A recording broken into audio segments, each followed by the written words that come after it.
तो जब भी कोई हम बुक देखते हैं तो हम दो तीन बातों पे फोकस करते हैं। वैशाली जी, आप बताएंगे किन बातों पे फोकस करते हैं? पहले तो बुक कितने पेजेस की है। ओके। Then author. देन कितने चैप्टर्स है या कैसे है और कितने पार्ट्स में है वो बुक। तो देन सबसे टाइटल पहले देखते जी, तो सबसे पहले हम बुक का फ्रंट कवर देखते हैं, उससे हमें तीन चार बातें पता लगती हैं। बुक का टाइटल क्या है एग्जैक्टली तो title is the name of the book, the psychology of money. फिर है सब टाइटल क्या है, तो what is the sub title of this book?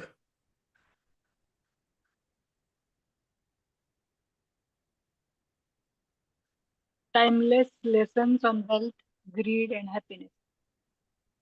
हाँ, तो ये हम सबको याद रखना है, कई बार हम ये याद नहीं रखते हैं। सब टाइटल हमें बुक के बारे में काफ़ी कुछ बताता है, ये बहुत सोच समझ के लिखा जाता है। Timeless lessons on wealth, grid and happiness. अगर हम इसको ये डिकोड करें तो काफ़ी बातें समझ में आएंगी। तीसरी बात है, who is the author of the book? Morgan hustle. Hauser. तो तीन बातें हो गई अभी तक। फोर्थ बात है, फ्रंट कवर में कई कई बार हमें एक तरह से उसके बारे में जो अप्रिसिएशन है वो मिल जाती है। तो होवर्ड मार्क्स का ऑब्जर्वेशन है कि Hazlitt's observation often hit the daily double, they say things that have not been said before and they make sense. ठीक है, इन्होंने कुछ उसकी तारीफ की है, बढ़िया बात लिखी है। फिर जैसा कि वैशाली जी ने कहा कि कितने चैप्टर्स हैं, तो कितने चैप्टर्स हैं इस बुक में?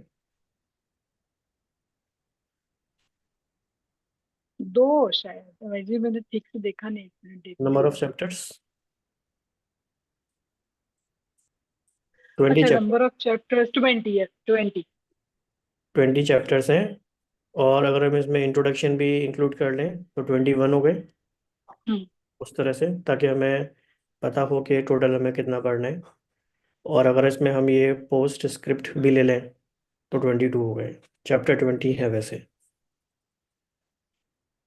ये आप में से कोई बता सकता है थोड़ा सा आइडिया अगर आपको है, क्योंकि ये बुक बहुत फेमस है तो कई लोगों ने कुछ ना कुछ पढ़ी सुनी होती है। What is the writing style of this book?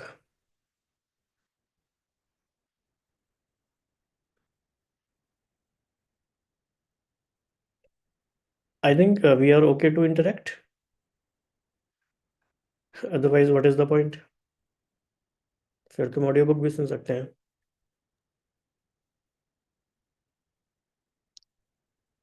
What is the writing style of this book?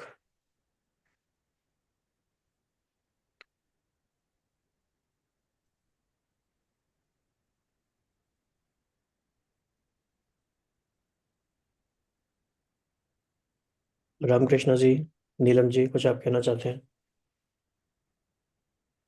So I haven't gone through this book, so having no idea. Okay, Yeah, even I am also not. ठीक है जी। चलो इस बात को भी थोड़ा समझते हैं कि आप अपने आसपास जब लोगों को ऑब्जर्व करते हैं, हर तरह के लोगों को ऑब्जर्व करते हैं, those who are rich, those who are not rich, तो क्या ऑब्जर्वेशन है हमारी? जो रिच है वो क्यों रिच है, और जो रिच नहीं है वो क्यों नहीं है? What do And you I think? guess mindset. Mindset. Okay, right. किस तरह का mindset? So we can say growth mindset, specifically towards finance. Okay okay.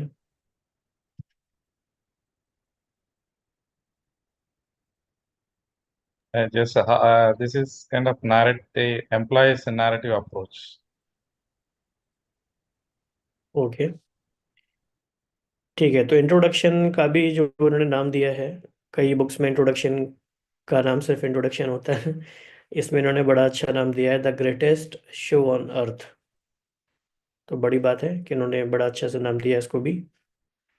तो यहीं से हम शुरू करते हैं, और इंट्रोडक्शन से हमें काफ़ी आइडिया लग जाएगा इस बुक की राइटिंग स्टाइल का, इसके कॉन्टेक्स्ट का, और ऑथर ने कब लिखा, क्यों लिखा, और ये हमारे लिए कितना रेलेवेंट हो सकता है।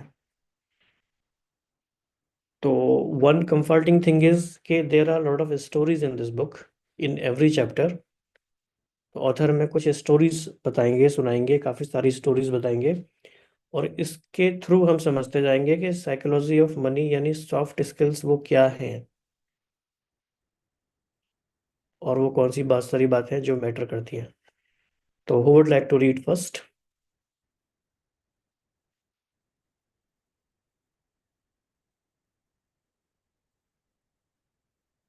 ठीक है, वैशाली जी आप पढ़ सकते हैं.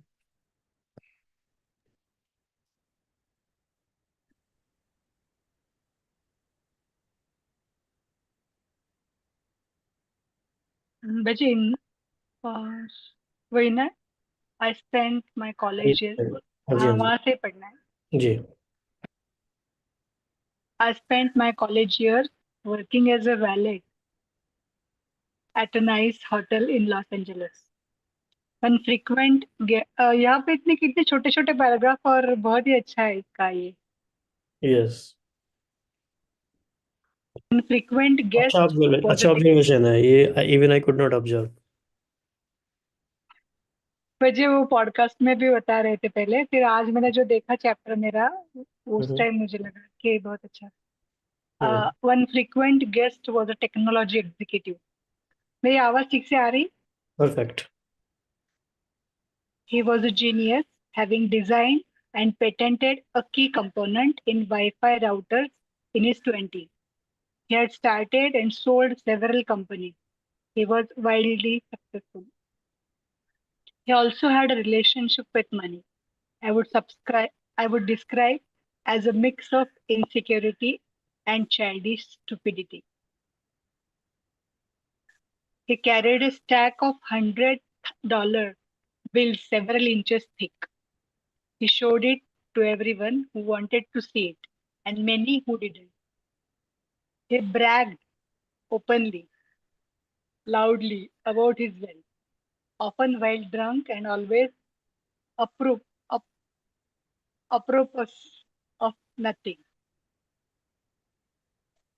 One day, he handed one of my colleagues several $1,000s of cash and said, "Go to the jewelry store down the street and get me a few $1,000 gold coins." An hour later, gold coins in hand, the tech executive and his buddies gathered around by a dock overlooking the Pacific Ocean. They then proceeded to throw the coins into the sea, skipping them like rocks, cackling as they argued whose went furthest, just for fun. आप बीच बीच में अपना अपने अंदाज में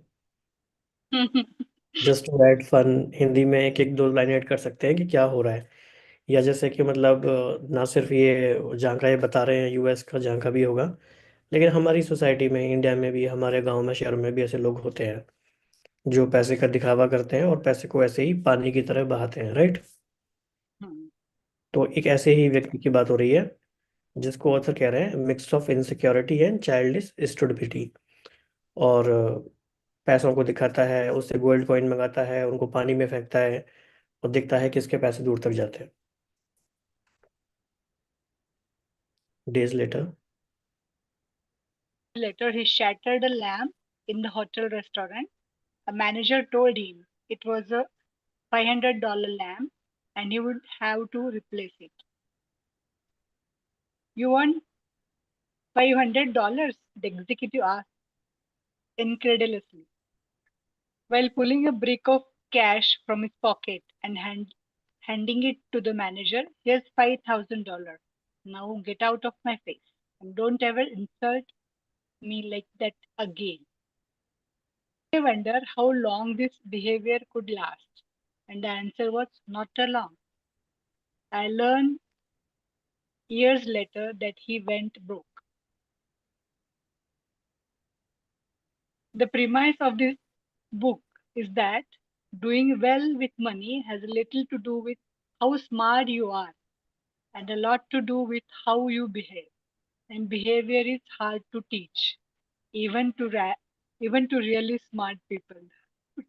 तो ये line बहुत important है इसमें. The premise of this book is that doing well with money has a little to do with how smart you are and a lot to do with how you behave. तो intelligence versus behaviour, skill set versus mind set. तो author किस पे focus कर रहे हैं, skill set या mind set? Skill set, because behavior is skill set. Okay, soft skills यानी Mindset. Mind set की बात हो रही है वैसे. Okay, okay. ठीक है जी. तो यहाँ से आगे से आप पढ़ना चाहेंगे Neelam ji, a genius. Sir, I need the access to the PDF of the book. I'm not able to search it. नहीं नहीं, we have on the screen ना. Sir, I'm not able to view it actually. Okay, you are joining with mobile. Yeah, yes, sir. Okay okay. Ramakrishna ji, you can see the screen. Yes, sir, now it's visible. Okay okay, great. Sir, from a genius, no? Yes yes. A genius who loses control of their emotions can be a financial disaster. The opposite is also true. Ordinary folks with no financial education can be wealthy if they have a handful of behavioral skills that have nothing to do with formal measures of intelligence. My favorite Wikipedia entry begins: Ronald James Reed was an American philanthropist, investor, janitor, and gas station attendant. Ronald Reed was born in rural Vermont. He was the first person in his family to graduate high school, made all the more impressive by the fact that he hitchhiked to campus each day. For those who knew Ronald Reed, there wasn't much else worth mentioning. His life was about as low key as they come. Reed fixed cars at a gas station for 25 years and swept floors at J.C. Penney for 17 years. He bought a two-bedroom house for $12,000 at age 38 and lived there for the rest of his life. He was widowed at age 50 and never remarried. A friend recalled that his main hobby was chopping firewood. Reed died in 2014, aged 92, which is when the humble rural janitor made international headlines. 2813503 Americans died in 2014. Fewer than 4,000 of them had a net worth of over $8 million when they passed away. Ronald Reed was one of them. In his will, the former janitor left $2 million to his stepkids and more than $6 million to his local hospital and library. Those who knew Reed were baffled. Where did he get all that money? It turned out there was no secret. There was no lottery win and no inheritance. Reed saved what little he could and invested it in blue chip stocks. Then he waited for decades on end as tiny savings compounded into more than $8 million. That's it, from janitor to philanthropist.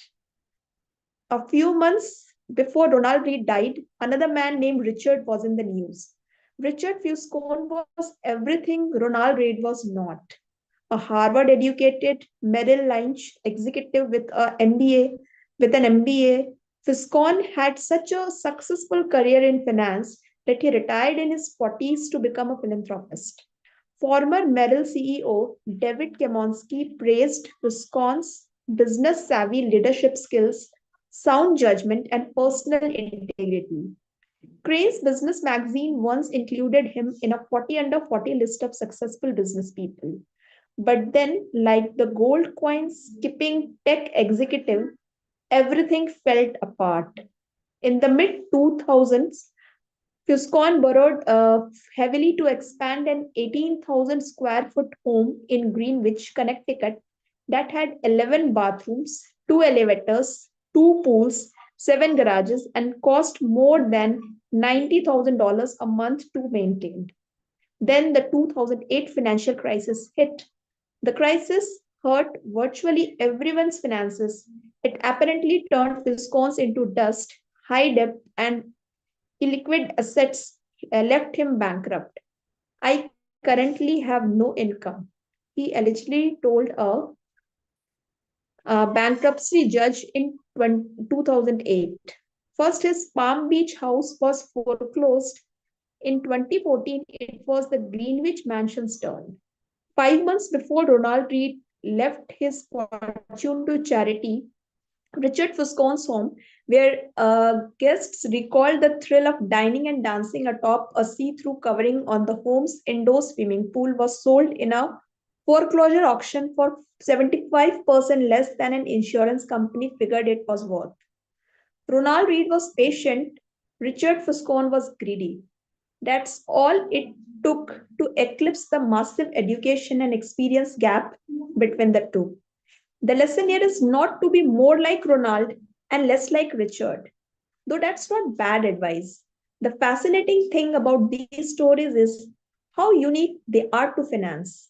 In what other industry does someone with no college degree, no training, no background, no formal experience, and no connections massively outperform someone with the best education, the best training, and the best connections? I struggle to think of any. It is impossible to think of a story about Ronald Read performing a heart transplant better than a Harvard trained surgeon, or designing a skyscraper superior to the best trained architects. There will never be a story of a janitor outperforming the world's top nuclear engineers. But these stories do happen in investing. The fact that Ronald Read can coexist with Richard Viscone has two explanations. One, financial outcomes are driven by luck, independent of intelligence and efforts. That's true to some extent, and this book will discuss it in further detail. Or two, and I think more common, that financial success is not a hard science. It's a soft skill where how you behave is more important than what you know. I call this soft skill the psychology of money. The aim of this book is to use short stories to convince you that soft skills are more important than the technical side of money. I will do this in a way that will help everyone from Read to Fiscon and everyone in between make better financial decisions. These soft skills are, I have come to realize, greatly underappreciated.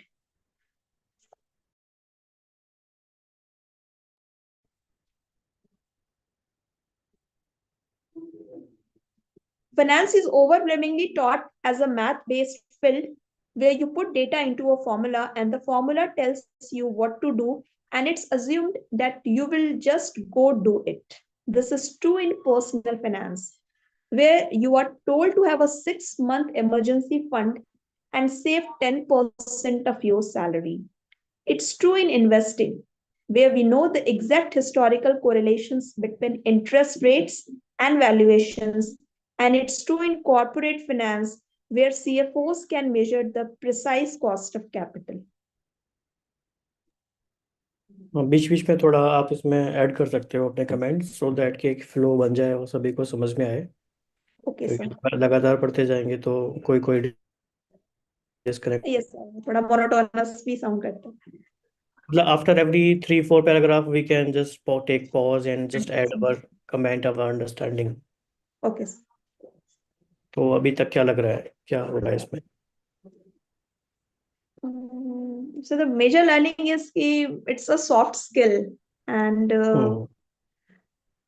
what I feel is you don't need to be an expertise and एक certain set of qualities होना is not mandatory to be more financially secure.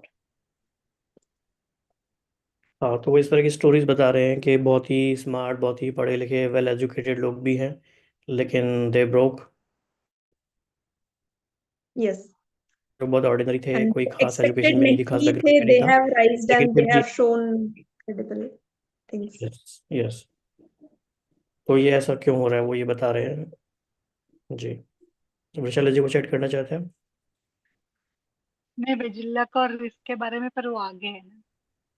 और मेरा Okay. Personal experience ये रहा कि यशवंत पहले deal करते थे शेयर्स में, तो टेम्परामेंट का काफी ये रहता है मतलब स्वभाव आपका कैसा है। हम्म। राइट। जी। तो रामकृष्ण जी, आप अगर आप कंटिन्यू करना चाहते हैं तो आप पढ़ेंगे यहाँ से, if possible for you. Yeah, sure. जी। So from two topics, right? हाँ, it's not that. It's not, yeah, it's not that any of these things are bad or wrong. So it's that knowing what to do tells you nothing about what happens in your head when you try to do it. So two topics impact everyone, whether you are interested in them or not: health and money. The healthcare industry is a trump of modern society, modern science, with rising life expectancy across the world. Scientific discoveries have replaced doctors' old ideas about how the human body works, and virtually everyone is healthier because of it. The money industry, investing, personal finance, business planning is another story. Finance has scooped up the smartest minds coming from top universities. Over the last 2 decades, financial engineering was the most popular major in Princeton School of Engineering a decade ago. Is there any evidence it has made us better investors? I've seen none. Through collective trial and error over the years, we learned how to become better farmers, skilled plumbers, and advanced chemists. But as trial and error taught us to become a better with our personal finances, are we less likely to bury ourselves in debt, or more likely to save for a rainy day, prepare for retirement, have realistic views about what money does and doesn't do to our happiness? I have seen no compelling evidence.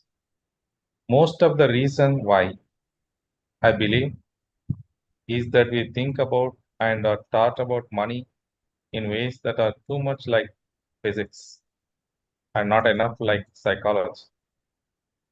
And that to me is as fascinating as it is important. Money is everywhere. It affects all of us and confuses most of us. Everyone think about it a little differently. It offers lessons on things that apply to many areas of life, like risk, confidence, and happiness. Few topics offer a more powerful magnifying glass that helps explain why people behave the way they do than money. It is one of the greatest shows on the earth. My own appreciation for the psychology of money is shaped by more than a decade of writing on the topic. I began writing about finance in early 2008. It was the dawn of a financial crisis and the worst recession in 80 years. To write about what was happening, I wanted to figure out what was happening. But the first thing I learned after the financial crisis was that no one could accurately explain what happened or why it happened, let alone what should be done about it. For every good explanation, there was an equally convincing rebuttal. So, engineers can determine the cause of a bridge collapse because there is an agreement that if a certain amount of force is applied to a certain area, that area will break. Physics is not a controversial, it's guided by laws. Finance is different, it's guided by people's behaviors, and how a behavior might make sense to me but look crazy to you. The more I studied and wrote about the financial crisis, the more I realized that you could understand it better through the lenses of psychology. and history, not of finance. To grasp why people bury themselves in debt, you don't need to study interest rates.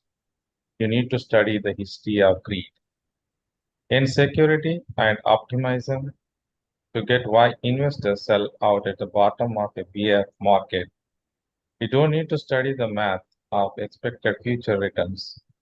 You need to think about the agony of looking at your family and wondering your investments are imperiling their future.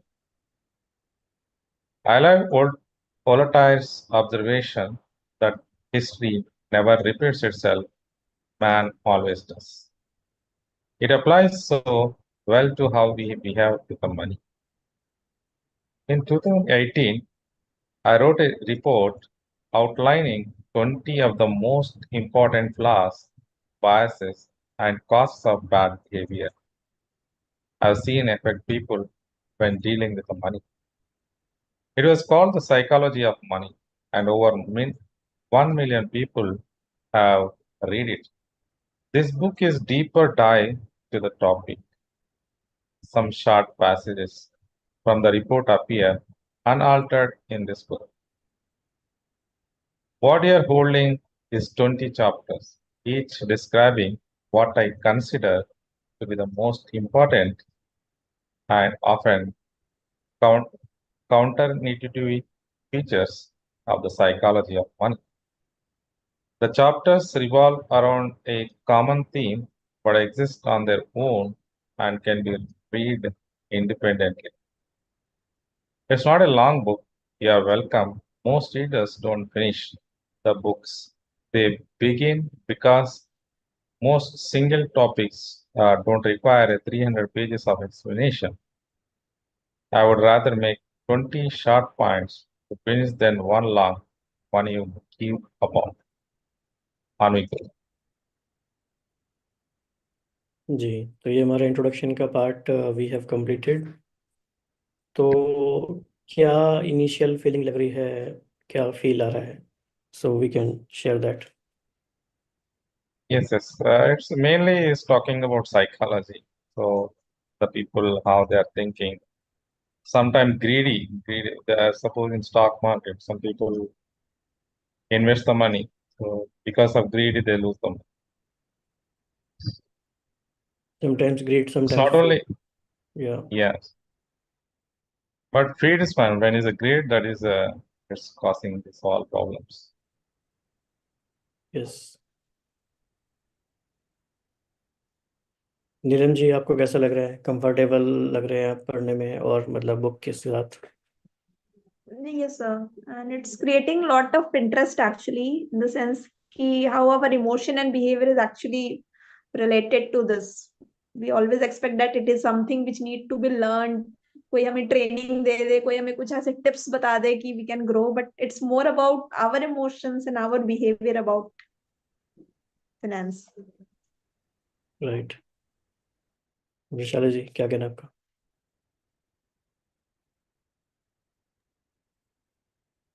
यकीन नहीं होता finance का book इतना इतना अच्छा पढ़ने के लिए लगेगा मुझे, मतलब यकीन नहीं हो रहा बहुत कुछ अच्छा आने वाला है अभी तो। है। अभी तो ये शुरुआत है। काफ़ी इंटरेस्टिंग इसमें चीज़ें आएंगी। तो अभी हम नेक्स्ट चैप्टर पे चलते हैं।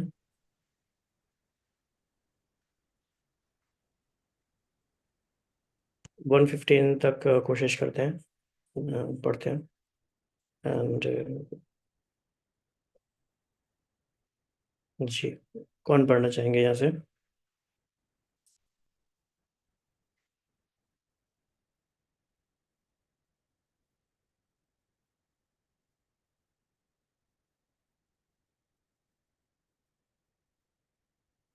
जस्ट